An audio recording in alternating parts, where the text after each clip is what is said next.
সূরা আহকাফে এসেছে অবালাগা আরবাঈনা সানাতান, এবং 40 বছরে উপনীত হয়। 40 বছর বয়স পরিপক্ক হওয়ার বয়স। এটা আপনার জীবনের একেবারে মাঝখানের বয়স। এই বয়স নিয়ে আধুনিক সমাজে আমরা একটা পরিভাষা ব্যবহার করি, মিড লাইফ ক্রাইসিস বা মধ্য বয়সের সংকট। কারণ নিশ্চিত মৃত্যুর দিকে আপনি দ্রুত এগিয়ে যাচ্ছেন, তাই তারা এটাকে একটা সংকট মনে করে। কিন্তু ইসলামের ক্ষেত্রে এই বয়সে উপনীত হওয়ার পর আপনি উপলব্ধি করতে পারেন, আমার জীবনের অর্ধেকটা সময় ইতিমধ্যে পার হয়ে গেছে। অতীতের দিকে তাকিয়ে আমার কৃতজ্ঞ হওয়া উচিত। এখন নিজের ভবিষ্যতের দিকে না তাকিয়ে আমার ছেলে মেয়েদের ভবিষ্যতের দিকে তাকাতে হবে। ঠিক এই ব্যাপারটাই আলোচ্য আয়াতে তুলে ধরা হয়েছে। তো উক্ত ব্যক্তি তখন বলে, রব্বি আউজিআনি আন আশকুরা নি'মাতাক আল্লাতী আন'আমতা আলাইয়া ওয়া আলা ওয়ালিদাইয়া। হে আমার প্রতিপালক, আপনি আমাকে আর আমার পিতামাতাকে যে নিয়ামত দান করেছেন তার জন্য কৃতজ্ঞতা প্রকাশ করার শক্তি আমাকে দান করুন।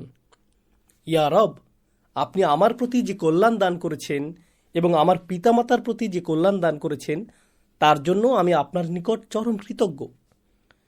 আমাদের বয়স যখন 40, আমাদের পিতামাতাদের তখন বয়োবৃদ্ধ হয়ে পড়ার কথা। আল্লাহ এখানে আমাদেরকে নিজেদের জন্য এবং পিতামাতার জন্য দোয়া করার শিক্ষা দিচ্ছেন। আয়াতের এই অংশটুকু আমাদের জীবনের অতীত নিয়ে। এরপর এসেছে ভবিষ্যতের কথা, ও আন আমালা সলিহান তারদাহু, আর আমাকে এমন সৎকর্ম করার সামর্থ্য দিন যাতে আপনি সন্তুষ্ট হন। এখন মৃত্যু যেহেতু খুবই কাছে, ইয়া আল্লাহ, আমাকে এমন সব সৎকাজ করার তৌফিক দান করুন যাতে আপনি সন্তুষ্ট হয়ে যান।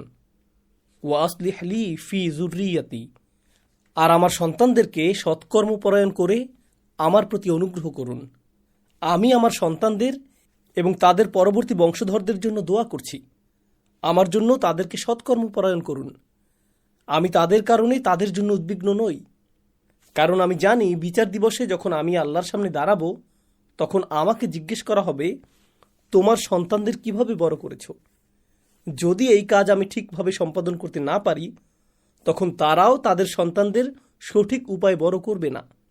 এভাবে ক্রমান্বয়ে পরিস্থিতি শুধু খারাপ হবে, ক্ষতিটা শুরু হবে আমাকে দিয়ে। তাই আমার জন্য তাদেরকে সৎকর্মপরায়ণ করে দিন। ইন্নী তুবতু ইলাইক, আমি অনুশোচনা ভরে আপনার দিকে ফিরে আসছি।